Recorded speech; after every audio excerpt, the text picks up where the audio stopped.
Hello, hello. This is the Aligned Birth Podcast.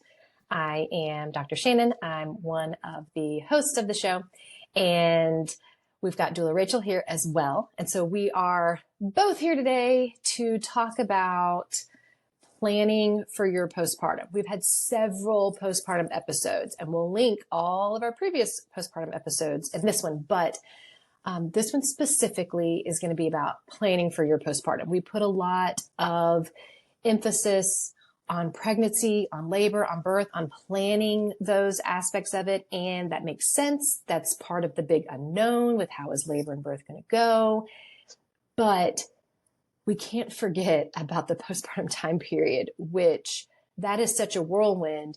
If you don't have some plans in place or some thoughts about it, it can leave you drained in a way that you are not intending or even imagining. So that's why I want to talk about planning for your postpartum. And then we have several areas within that we want to touch on. So people that you can use to help you plan for your postpartum, resources that you might need, things to put in place, like easy things to do. It just takes a little bit of time during your pregnancy to have an impactful and healing postpartum time. Welcome to the Aligned Birth Podcast. I'm Dr. Shannon, a prenatal chiropractor. And I'm Rachel, a birth doula and childbirth educator. Together, we're here to bring you conversations about pregnancy, birth, and motherhood. From cesarean to VBAC, hospital to home births, we've experienced it all. We are high school friends who reconnected through our shared passion for health and birth. As moms to two young boys, we've both changed careers after our own transformative childbirth experiences. Join us as we discuss the importance of a healthy body and mind throughout pregnancy, birth, and into motherhood. Our goal is to provide fun, interesting, and helpful conversations and interviews that inspire learning. When your body, mind, and intuition are aligned, you can conquer anything. Sit back and relax, or grab a notebook and take some notes, or maybe listen as you enjoy a walk. However you choose to listen, we hope you enjoy this episode of the Aligned Birth Podcast.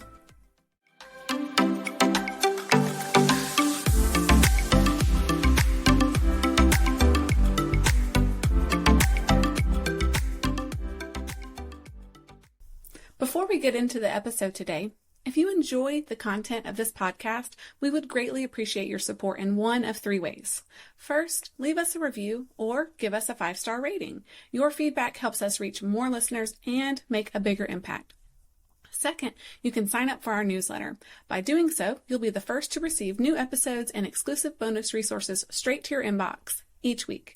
Lastly, you can become a direct listener supporter. Running this podcast requires significant time, effort, and resources. Your contribution, no matter the amount, helps us continue providing valuable content to a wider audience. Simply use the links in the show notes to make your donation, sign up for our newsletter, or leave us a review. Every contribution matters and is sincerely appreciated. If the Aligned Birth Podcast is a part of your weekly routine and you love what we are doing, please consider supporting us through one of these three options. Your support will create a ripple effect, allowing us to reach more listeners and make a lasting difference.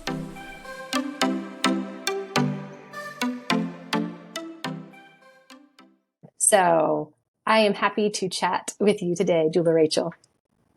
Hi, Dr. Shannon. Yes, postpartum is one of the most underprepared for, under-discussed, under-taught about subjects, I think, as a birth doula and childbirth educator, especially as a birth doula. That's my primary focus, is helping people prepare for the birth. But honestly, through my years and even since working with Hannah, we've put such a focus on talking about the postpartum, because time and time again, the thing that takes people most by surprise and catches people off guard is postpartum.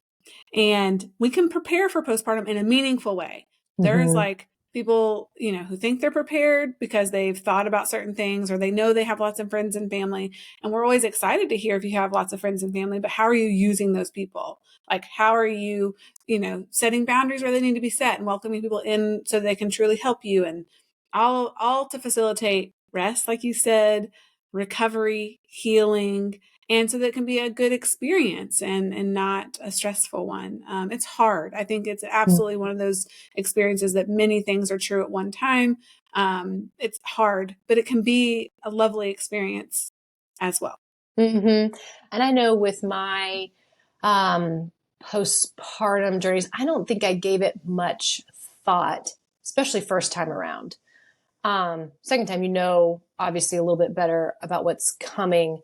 And I remember being like, oh, I want this to be way more intentional. I want more time off. I don't want to do as much. Like it was like a night and day difference. And I feel like that's what I noticed mostly in my mom's is that if we're differing between the two times, what do they want to do better? This second time around, third, fourth, whatever. It's more of that. Like they don't want to do as much. They don't want to do anything.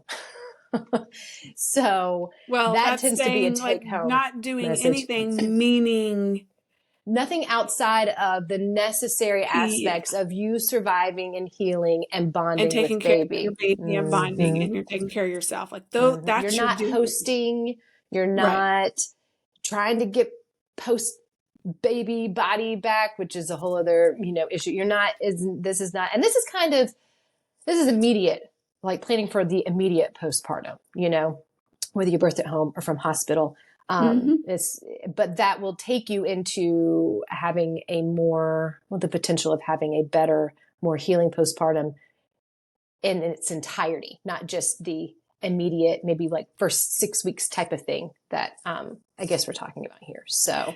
Yeah. And I think it begins with education. And that's what we have here is education. And what does that mean? Because we have childbirth education, which kind of walks you through all the things that happen in pregnancy and then how labor starts and how labor progresses and pushing your baby out and all of that.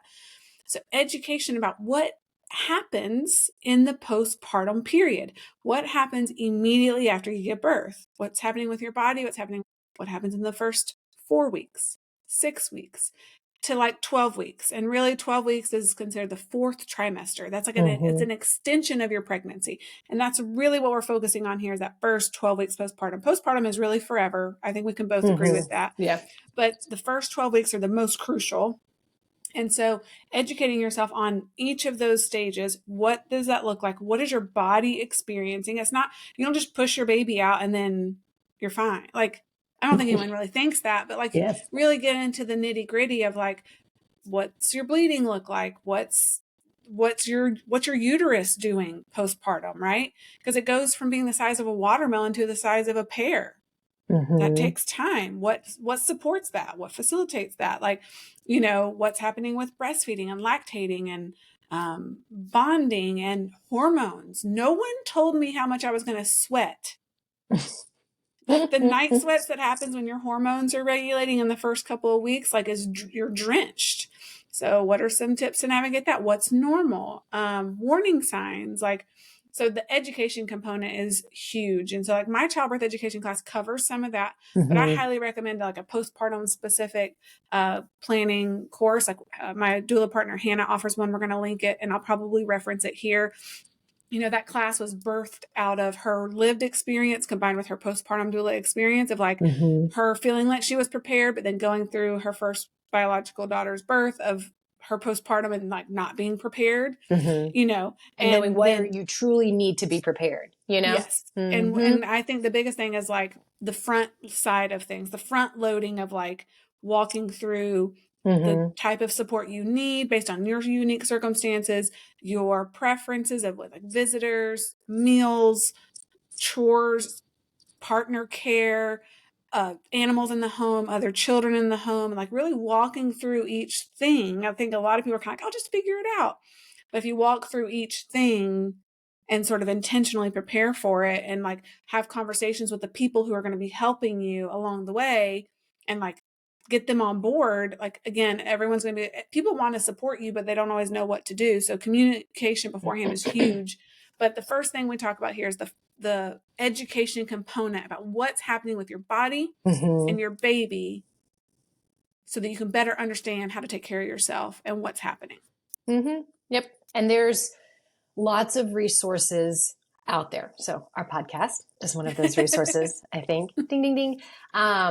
But there's going to be books. There's going to be people that have given birth, getting that insight from those who have walked it before you, being a trusted source. So not just sharing, crap just to share crap, but, being intentional with it. So there's lots of sources. But our second thing on here, and I think this kind of goes in play with the education part, is it's creating that support system, specifically the postpartum support system. So we have, I love our birth support team, and I have a link to, I have a birth support team blog. We have birth support team episode that we've done. So we're going to link all of that there. But there's members of your birth support team that you can use to be part of your postpartum support team, right? They just might be in a different capacity of it. They can help differently, but that's one place to start too when you're looking at like educating yourself. And so you even mentioned like Hannah's class. I think a doula is a beautiful way to start, not only prenatally, but then you can say, oh, you're my trusted source. I need, postpartum help in this. I mean, the postpartum mom is one of the hardest moms to reach, I think, in general. I just think with anything, because there's just so much going on. But I love postpartum chiropractic care as well to make sure nervous system is functioning well. You can have lactation consultants that can be part of it, because the breastfeeding aspect can be very difficult, or just however you intend to feed. Pelvic floor, healing the body in that aspect and that manner. Like there's lots of birth professionals that can help in the education realm, and then can be part of that postpartum support team outside of friends, family, partner, and being specific in what you want and what you need. Yeah, I think there's the professionals, and then there's the familial. And so to highlight back to the postpartum doula, so there's birth doulas and then there's postpartum doulas, and they are very different roles. They can be the same person. You can be trained in both, but they're different roles. And a postpartum doula is someone who comes in to your home, and their primary focus is taking care of mom and facilitating rest, recovery, healing, bonding, feeding, and like helping you navigate the postpartum, just like a birth doula does. So you can process your birth with them. You can ask questions. You can ask for referrals or resources. They come in sometimes 4 to 6 hours during the day, or maybe if you do nighttime doula support, they come like 7 to 10 hours at night. It's amazing. And some people feel like that's not attainable, or they can't have that, but it's one of those things, if you prioritize it on your like baby registry, or for gift, like when people are offering to give you gifts, like asking for that instead of other things, and like doing small, like 20 hours, and start saving during pregnancy for that 20 hours of support. That's like a week or two of support, can really make a big difference. And then there's the other birth professionals, which you highlighted. I feel like, was there was a else? Mental health. I didn't mention that as mental well. health counselors, and then massage therapy too. Like we have a great massage therapist on our team, and she'll come into the home postpartum, give you a massage, help take care of you. Like, oh my God, we all need that, right? So hearing about all of these things can sometimes initiate a feeling of overwhelm when it's like, oh, there's so many things and people. So we like to say, start during pregnancy. So you're building your birth support team, but then simultaneously evaluating who you want to be there for you in the postpartum. And when you do it incrementally instead of all at once, it's much more attainable. And so, for example, lactation support is obviously not something you need prenatally, but we still say meet with the person prenatally. Most people offer like a consult or a first session where you get to know each other. You figure out payment and insurance and location, in-home versus virtual. Find the one that fits your needs, and then you have them in your pocket. And they love to hear, as soon as baby's here, they start giving you support or offering guidance right away. And sometimes they even prenatally will give you advice and support. Like if you see a pelvic floor therapist, even though you might use them mostly postpartum, like you have that first initial visit, and they might talk about pushing, and they might talk about breath work that you can do immediately postpartum that's going to help give you a better start to physical recovery. Like there's so much that you can get from those little visits prenatally, to then when you reach out to them postpartum, you're ready to go. Because I promise, when you're in that postpartum fatigue and fog and blur and bliss and hormone, it's much harder to organize your thoughts, do the research, figure out what you need, insurance, payment, schedule. So do as much as you can on the front end with all of these professionals. And hopefully you're seeing a chiropractor during pregnancy. You just keep seeing that same awesome chiropractor. Exactly.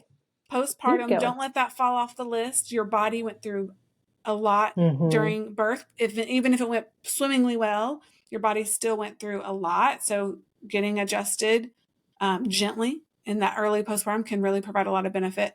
Again, mental health counselors, all of these professionals, like we provide resources too, but just being aware that they're there, that they can provide Mm-hmm. support to you, and kind of what's like for some people, they come to us and they know like postpartum mood disorders are a priority for them. It's either they've experienced it before, they struggle prenatally, which gives you a higher propensity of having it postpartum. They know that. So we like, let's prioritize that as far as like people you need to be reaching out to. So you make your team based on your needs. And we love that. And then the familial support is saying, here are my friends and family.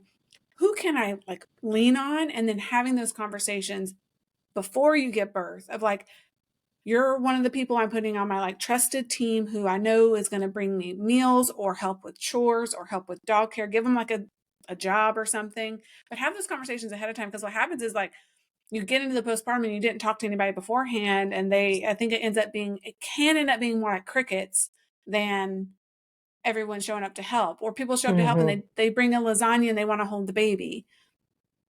That's not exactly the kind of help we're talking about. Like we want, you giving birth and then bringing you a lasagna doesn't mean that they get to come hold the baby. Like a lot of times baby wants to be with mom or is breastfeeding, or you want that privacy, but they can still show up and help in many other meaningful ways, but they don't know what they don't know. So you got to like have that communication ahead of time, set yourself up for success, figure out what you need most. Like if you have pets, you need some help with the pets.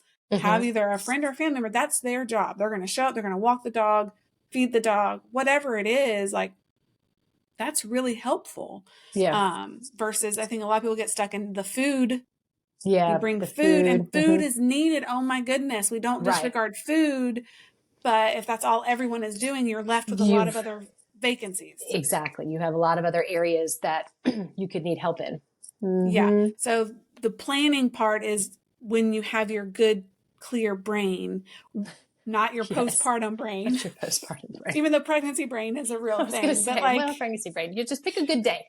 Pick a good day and do it incrementally, right? It's a slow, like piece it together, write it out. My doula partner, Hannah, has a whole workbook that makes this so easy for you to do. Helps you think of things you didn't even know you need to think about. And then who is going to help with those things? That's the big part. Thinking of things you didn't know you need to think about. So that's hopefully there's something in here that sparks something for those listening. Another aspect is preparing your home. And sometimes this is a little bit maybe easier because sometimes you go through the nesting phase of things. So, and maybe that helps you prepare. But early on, there's not too much. I mean, baby may not even be sleeping in a crib, like they may not be away from you. So when prepping your home, it's, you don't necessarily want to come home to where like you feel that you need to clean a bunch of things, which you might feel like that no matter what, if you have other children, but it's also, prepping the spaces and being intentional about what spaces need to be prepped and then what can be worked into as baby grows, and so being kind of, smart about it, having things kind of stockpiled as far as items and stuff. You're going to need diapers. You're going to need wipes. Like we know that. I still use wipes. They're like a staple and I do not have babies.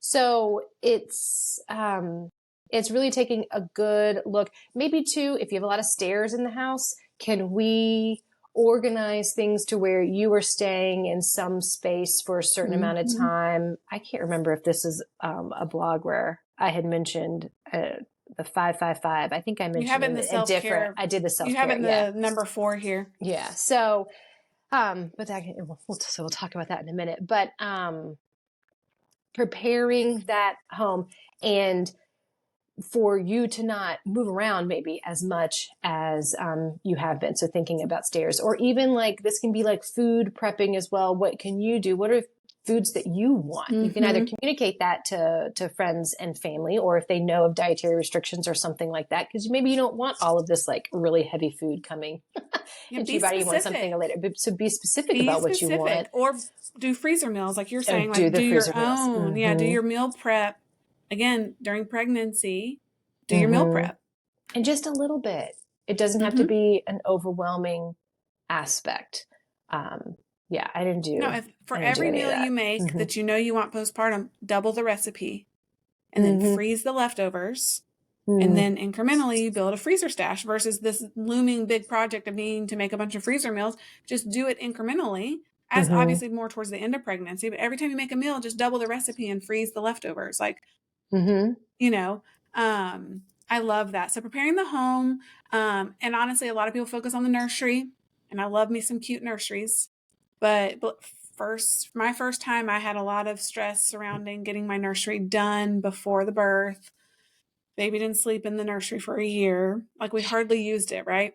But we did store the clothes in there. That's where the diapers live. There was a changing table in there, so having some of those things, but know that it's okay. And this might come after you've lived your own experience, but the nursery is not a priority, but creating the space that you're going to be recovering in, where your baby's mostly probably going to be sleeping either next to you, with you, or like in a crib in the same space, where you're probably going to change their diapers. Like, the reality of, like, if you're in bed resting and recovering, feeding, maybe baby's sleeping next to you or in a crib next to the bed, you're not going to get up. Most people aren't going to get up out of bed and walk to another room in the house to change their diaper.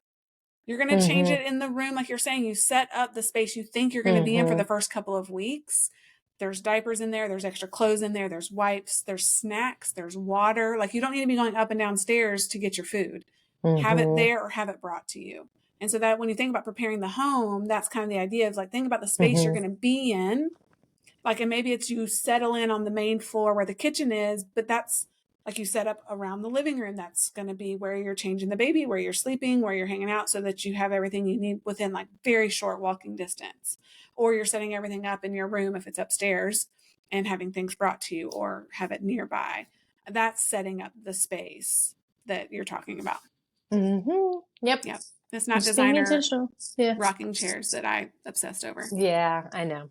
I mean, we did end up, using our nursery, but no, we did too, but not in the way I envisioned before I had my child. Yeah. And my doula walked into my nursery and was like, she's like, this is cute. You don't need any of this. Mom of 7.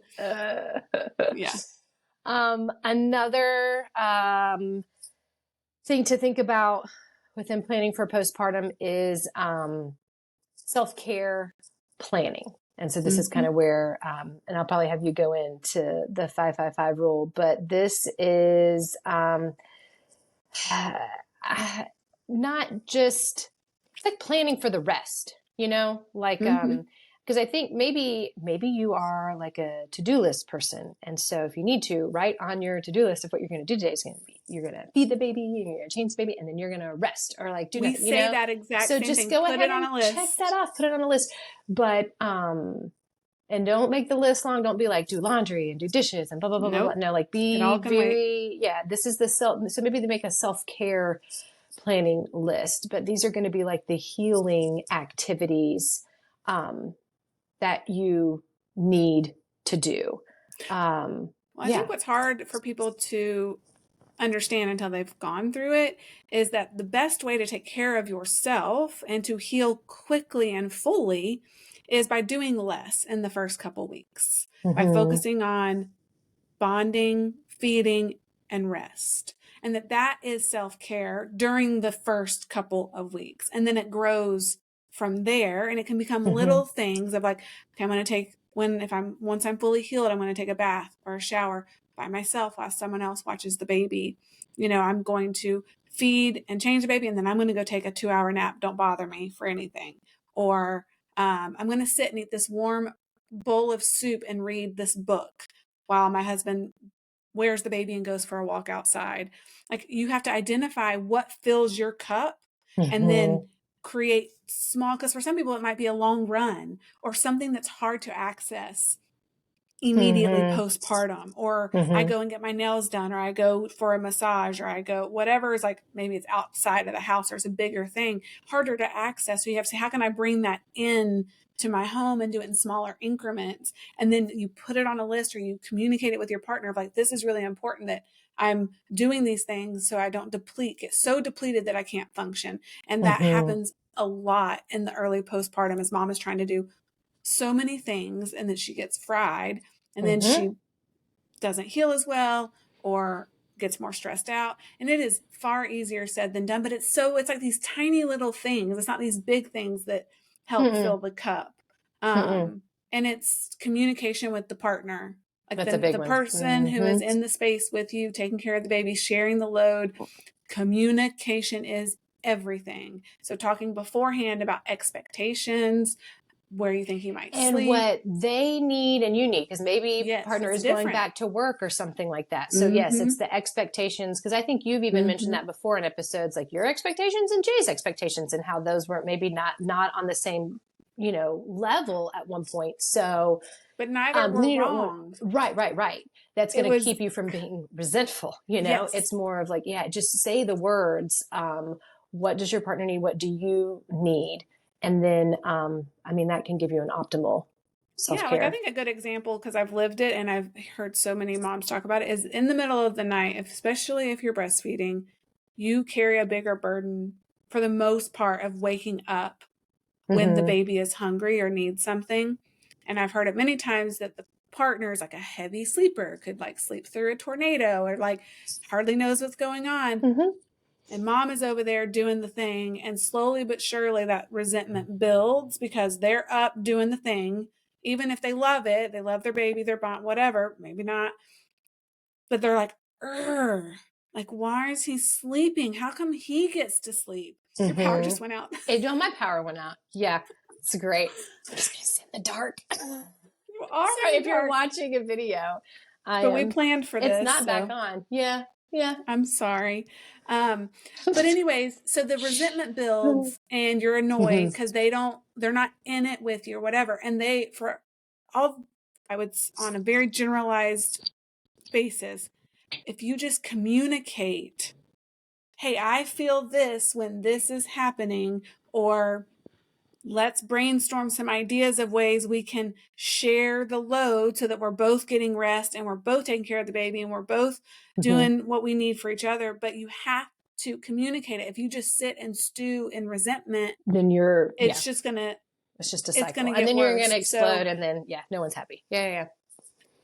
yeah, and so like that communication is everything. And then talking to the partner too, especially if it's a male husband, they don't probably fully understand what's happening to your body Mm-hmm. on the inside, especially if you have a vaginal birth. Like cesarean is obviously major surgery, comes with its own set of recovery, but like vaginal birth, like you look fine, you look good, you're up and walking around, like no one can Yeah. see that big wound that's healing on the inside of your uterus. And so you're Mm. like, oh, you look fine. Like we're used to bleeding, so we carry on. We're like, oh, we're just like our period. Like we kind of end up being more normal, and then our partner doesn't really understand the magnitude of what's happening. So that's the education component coming in, and Mm-hmm. communication. We jokingly say, like, if a man was walking around with a uterus size or a placenta size wound, which is like a plate size wound on his thigh, people would be like, oh my God, lay down, go take care of yourself. If What anyone was happened? walking around with that, they'd be like, Yeah. so I'm like, visualize that wound that's healing on the inside of you, like it's on the Yeah. outside of your body. Like, cause Mm-hmm. then you act differently and you take care of yourself differently.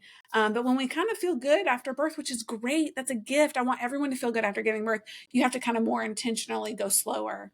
And that's where That's big, the, because a lot of times if you do have that good and you do have a very healing postpartum, you might feel up and ready to do things or whatnot. I know I started mm-hmm, spiking a fever and I was like, okay, I'm doing too much. So the body tries to tell you some mm-hmm, things too to slow down.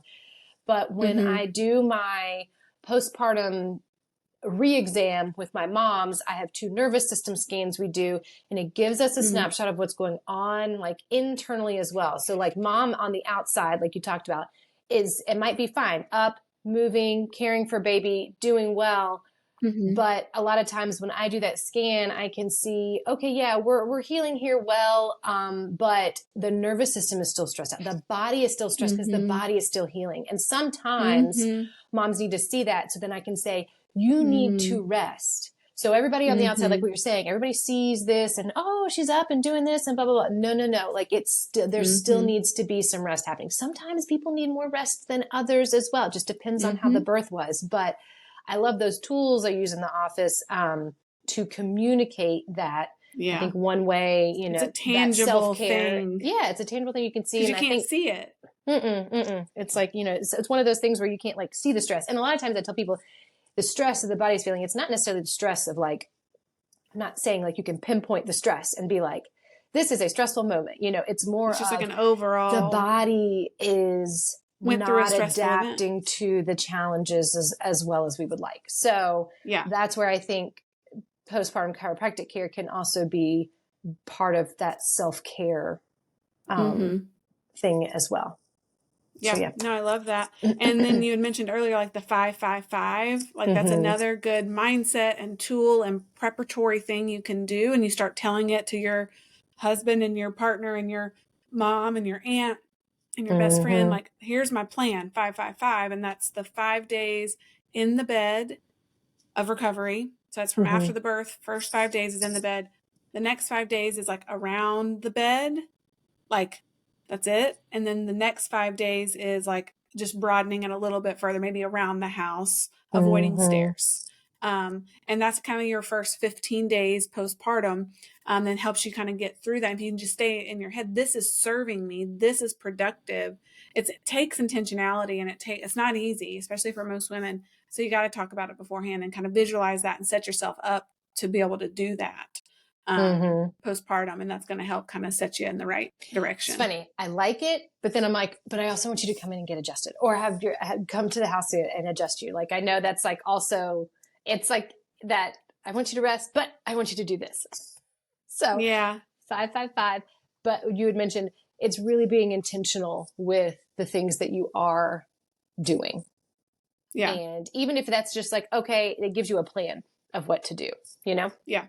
Okay. So self-care planning needs to be, could be on your list. I'm not going to tell you what should be on your list. And I'll add one more thing for self-care planning. And this is something that Hannah covers, is there's self-care planning for the partner too. And I think you sort of touched on it earlier, is understanding they're part of this too. And like their cup is filled in a different way. And so talking about that beforehand of ways they can take care of themselves and making sure they're doing that. Because sometimes dads get into do and take care and protect mode, and they don't take care of themselves. And then that eventually wears on them. So identifying both sets of needs and making sure they're both being met. And then partner self-care plans too. Like how can we maintain connection during this time of great stress and transformation? Exactly. And we've touched on this a little bit too, but communicating with your partner. I mean, weaves in. That's all part of, we talked about with self-care, but then preparing the home is also part of creating your postpartum support team. So communication is key. Planning for postpartum care. So it's kind of, we've weaved this in for some other things, but this is, I guess maybe more outside of just the family and friends. So we already talked about this, like we're creating that birth support team, creating that birth worker, birth professional support team. And so that's kind of, you can look at it as two different ways, or maybe two different sections. So I probably got ahead of myself in talking about it, but, it's those professionals, the trusted network and resources that you had during your pregnancy. I think that's the first place to start when doing the postpartum planning, is really looking at, okay, well, who do I already have in my realm? Is that your OB? Is that your home birth midwife? That's typically the provider. That's the first thing that usually comes. And then, it's the branching out, and it's the looking at the other options of who you can have in that prenatal support team, the birth support team, and then looking at using some of those same folks, or what resources they have for that postpartum support team. Yep. I think this definitely touches on the birth support team that we mentioned earlier. I also think the next part of that, the next layer, is again what we've touched on with like a postpartum planning session or course like Hannah's, that gives like the tangible lists of all the things that you need and want to think about based on your unique circumstances before you give birth, to make sure your postpartum is as covered as it can be. So that plan is pretty in depth. And so that's where it's the birth support team. It's all those providers we talked about. It's the familiar support, who can help with what, and communicating that beforehand. It's the organizing, like the things of the home that need to be taken care of, because that stuff keeps going. Like, what's your plan for, like I said, animal care, other sibling care, chores, groceries? Like, can you set up an automated, grocery delivery, or your meal train, all that. So meals, chores, bills, like, you don't want stuff piling up because that creates stress. So what can you organize now so that everything flows again as smoothly as possible? It's still going to be like, twisty and turny, but how can you sort of address those things? And then the self-care plan. So we kind of tie everything together into this section of like, the planning is more than just like, oh, my mom is going to come over every now and then and help. Yeah. There's so much more than that. And so we have found that talking about postpartum in this way helps people see the bigger picture, so that they can kind of identify what's most important to them and set themselves up for success and to feel their best during this time, and to also just be aware. It's all about awareness of like, oh, wow, didn't even know like that this would be happening, or that I had this option, or that I need to think about this. So, and then that kind of rolls into emotional well-being. Like, that would be, again, how you prepare for that is going to protect your emotional well-being. Like, if you kind of front load communication, prep, family, professional support, and then part of that team could be a prenatal or a perinatal mental health counselor. So you don't necessarily need to be seeing them always. We encourage at least one visit to kind of get the foundation laid, but having someone you can talk to who is a professional, who understands birth and the emotional hormonal change and physical change that you're going through, so that you have someone to talk to. Because sometimes you talk to your best friend and they mean well, but they don't have the experience or training to truly support you in the way you need. So your emotional well-being, maybe you need that extra little bit. And I know with my moms, I do mention the postpartum things. And a lot of times if you're mentioning this with healthcare providers, then they're going to be like, okay, let's get some of this in place. Did you have some mental health struggles prior to pregnancy, during pregnancy? Then let's get this, in place off. And kind of ahead of time. Prioritize that. That's definitely an important Well, and realizing too, like, a lot of these providers we're talking about, besides the like OBs, because you're seeing if you have an OB, like, you're seeing them at 6 weeks, and even your midwife, some midwives, it's like 2 weeks and 6 weeks, or good midwives are, like, especially if you do home birth, it's like 24 hours, 2 weeks, 6 weeks. But standard of care, like for the traditional model, is like 6 weeks. It's the first time you're seeing them. But a lot of these other professionals, chiropractic, doula, perinatal counselor, lactation support, if you're seeing them beforehand, they're great resources. They usually have referrals for other things. So talking to them and using them.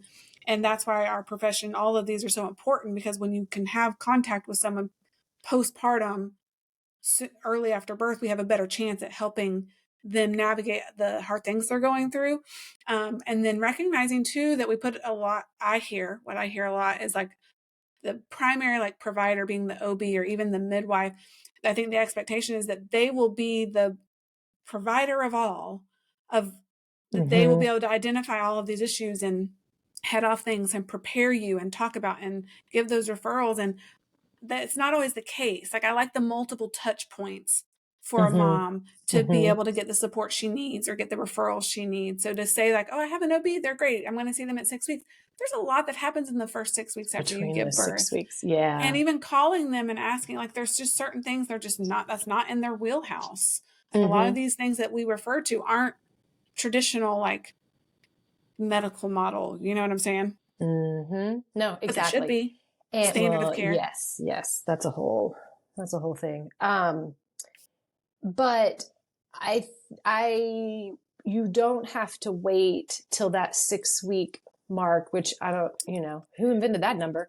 You don't have to wait till then to reach out for these other support systems. You don't have to wait for, even for potentially pelvic help. You just call the provider and ask, hey, I'm this far along in postpartum. What do we need? What can we do? Mm-hmm. But same thing with chiropractic care. I tell them that you don't have to wait until there's a problem or 6 weeks. Yeah. You don't have to. Even though the adjustment might look different at 2 weeks postpartum versus 6 weeks. Same thing with pelvic. Like I know pelvic floor therapy, they're not doing any kind of internal exam until you're 6 weeks. So like it'll look different, but they can still 100% massive amount of help. Massive. And the sooner with mental health and physical health and emotional, all of those, the sooner you ask for help and get help, the quicker you'll feel better and heal. So please take the steps. Exactly. Yay. Planning for postpartum. I love the alliteration in the title of this. We've mentioned lots of resources in here. So we're definitely going to put your doula partner Hannah's postpartum planning class in the resources. And then we have a bunch of previous episodes that we've done. Number 6 was, we did a postpartum series. So episodes 6, 7, and 8. This is like way early on in our recording. I want to revisit this. But it's our favorite non-monetary things for postpartum, how to build your village of people for postpartum, and then our favorite things to purchase for postpartum. There's a return to fitness, number 23. Episode 36 is tips for 4th trimester. Episode 66, that's prenatal postpartum pelvic PT with an interview with Dr. Brandy. Postpartum support interview with Gigi. Episode 93. 94 was introducing siblings to baby. 101 is postpartum terms to be familiar with. This is a huge one. I think that's a huge episode. Huge, because there's going to be words that you don't even know that you need to know. And then number 117 we just did was navigating postpartum. That was like the physical healing. So that's just a little bit. Just a few. I know, I was writing the outline for the show. Am I seeing like, a theme? Dang, we do real good with postpartum. But hopefully you gathered something from this. Let's see. Did we talk about all the things that you wanted to talk about, Rach? We did. I love this conversation. It's been fun and I think informative, and hopefully there's something that you've heard here that maybe resonates and brings more awareness to your experience, and that keeps you staying curious and prepared in a meaningful way. So I've enjoyed this conversation. Most definitely. Thanks for tuning in.